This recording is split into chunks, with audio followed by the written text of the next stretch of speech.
এই সপ্তাহে বেশ কটা হিন্দি সিনেমা ও ওয়েব সিরিজ রিলিজ হয়েছে।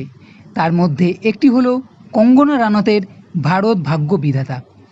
এই সিনেমাটা 2008 সালে মুম্বাই টেরর অ্যাটাকের উপরে ভিত্তি করে তৈরি। পাকিস্তানের দুজন টেররিস্ট মুম্বাইয়ের বিভিন্ন জায়গায় অ্যাটাক করে নিরীহ মানুষদের মেরেছিল। সেই সময় কামা নামক এক হসপিটালেও অ্যাটাক করে। এই দুই আতঙ্কবাদী যখন হসপিটালে ঢোকে সেই সময় পরিস্থিতি কী ছিল, কতটা ভয়াবহ হয়েছিল অবস্থা, সেই ঘটনায় সম্পূর্ণভাবে এখানে দেখানো হয়েছে।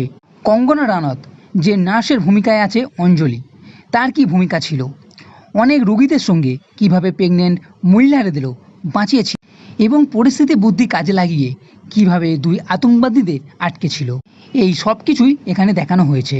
তাই এই ঘটনাটি সবারই দেখা উচিত।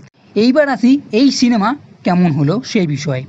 প্রথমেই বলি, পুরো সিনেমা 2 ঘন্টার কাছে, তাই সেই দিক থেকে বেশি লম্বা লাগবে না।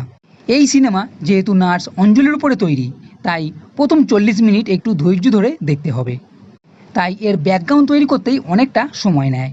অঞ্জলি পরিবারের বিষয়টা দেখানো, এছাড়া টেরর অ্যাটাকের আগে হসপিটালের ঘটনা, বিভিন্ন রোগীদের ও হসপিটালের যে পরিস্থিতি ছিল সেটা।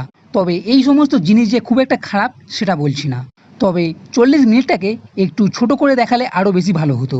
এবার আসি টেরর অ্যাটাকের বিষয়টা। পুরো বিষয়টা বেশ টানটানভাবে এখানে আছে। হসপিটালে ঢোকার সময় উপর থেকে নিচে ওঠা, এছাড়া বিভিন্ন রুগী ও মানুষদের লুকোনো ও এক প্রেগনেন্ট মহিলাকে যে বাঁচানো আছে, সব কিছুই বেশ টানটানভাবে দেখানো হয়েছে। এখানে এক ভয়াত্মক পরিস্থিতি তৈরি হয় এবং অনেক ক্ষেত্রে একটু থ্রিল ভাবও এখানে দেখানো হয়েছে।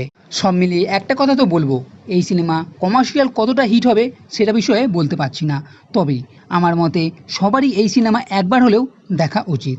তো বন্ধুরা, এই ভিডিও যদি ভালো লেগে থাকে তাহলে লাইক করো, কমেন্ট করো, শেয়ার করো, আর এই চ্যানেলটি সাবস্ক্রাইব করতে কখনোই ভুলবে না।